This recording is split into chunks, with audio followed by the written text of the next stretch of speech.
So for our trip, hospitality in Western Europe, our dates are May 8th through May 26th, and we will be visiting countries France, Portugal, Spain, Italy, and Switzerland. My name is Antoine, I'm French, and I'd like to introduce you our group. Hi, I'm Xin Li. I'm from China. I'm 23 years old and I'm hospitality major.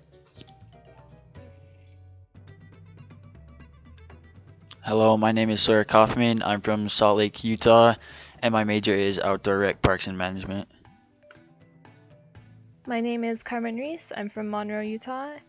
I am 20 years old and my major is hospitality management.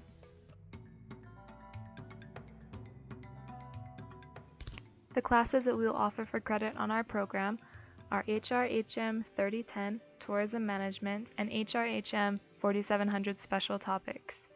There are no prerequisites or special requirements to come on this trip.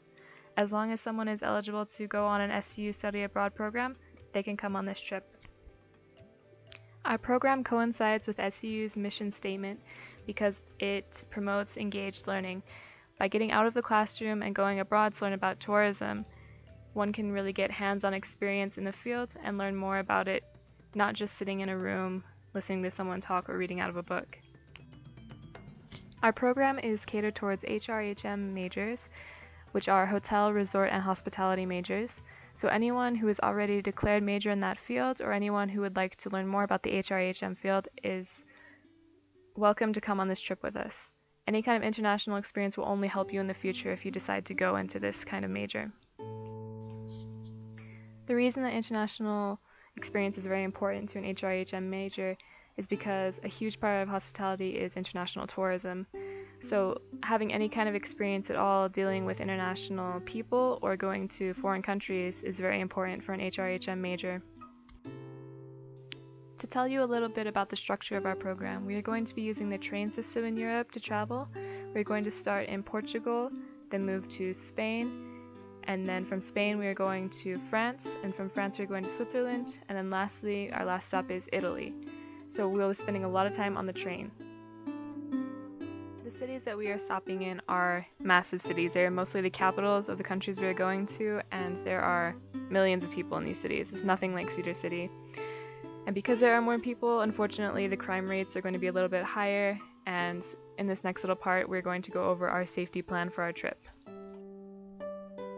So first off, we have a SCU professor who is going to be accompanying us on the trip. This is Dr. Janice Scarinci. She is the teacher for the hospitality class that we are going to be taking, the HRHM 3010 Tourism, and she has years of experience taking students on trips like this, so don't worry. Our safety plan has 3 main points that I'd like to talk about now. First, everyone will travel with a buddy and no one will be left behind or alone. Second, everyone will have the contact information of our group leader, the other members of the groups, and local authorities in case they get in trouble. And this will be on a card inside their wallet or somewhere on their person. And third, if there is a problem, the group will decide on a meeting place beforehand so that they can meet again if they get separated. One of the biggest threats right now to European tourism is terrorist attacks, and everyone in our group is advised to be aware of suspicious activity, not to trust strangers, and to avoid large crowds if possible. So now I am going to talk about the itinerary and the budget for our program. Most of the slides after this are going to deal with the itinerary, and then lastly I will talk about the budget. There's also a slide regarding the service project that we're going to be completing in Rome while we're there. The first country we're staying in is Portugal. We will be in Lisbon for 3 days and 2 nights. The first day we're going to be there is going to be really busy because it's the day we arrive, so we're going to arrive and then walk around the city. The second day and the third day are going to be a little more relaxed, and we're going to just tour some places around the city. And the end of the third day we take a night train to Spain. The second country on our list is Spain. We spend 2 days, 2 nights in Madrid, and 1 day and 1 night in Barcelona. Then the next day we wake up early at around 7 a.m. to catch a train to Paris, France. One of the highlights of the Spain portion of this trip is a bicycle and picnic tour along Madrid Rio, which is kind of like a park next to a river that's opened recently. We spend the largest portion of our trip in Paris, France. We spend 6 days and 6 nights there. We go see the Eiffel Tower. Basically anything you can think of when you think of Paris, we're going to go and see it. We also have a day for parks, so you can either choose to go to the park Asterix or Disneyland. After our last night in Paris, we wake up early the next morning to catch a short train to Switzerland, and we arrive in Geneva. We basically just have a walking tour of the city. There are some geysers, there's a lake to see, and this is all done in one day, so we only spend one night in Switzerland. The last portion of our trip is in Italy. We spend 2 days and 2 nights in Venice, and then the remainder of our time outside the United States is going to be in Rome. Rome is where our service project is, but we have plenty of time. The service project is just for one day, so the rest of the time we are going to be exploring the cities. For our service project, we are actually going to be visiting a refugee center in the heart of Rome.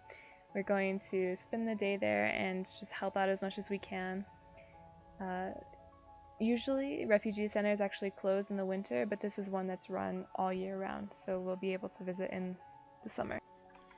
So the totals for our trip, this number is calculated with $500 for student program cost, $661 for lodging, $306 for the train, around $600 for all the activities, and a program fee per student, which is $516.82, and that gives us a grand total of $2,545.32.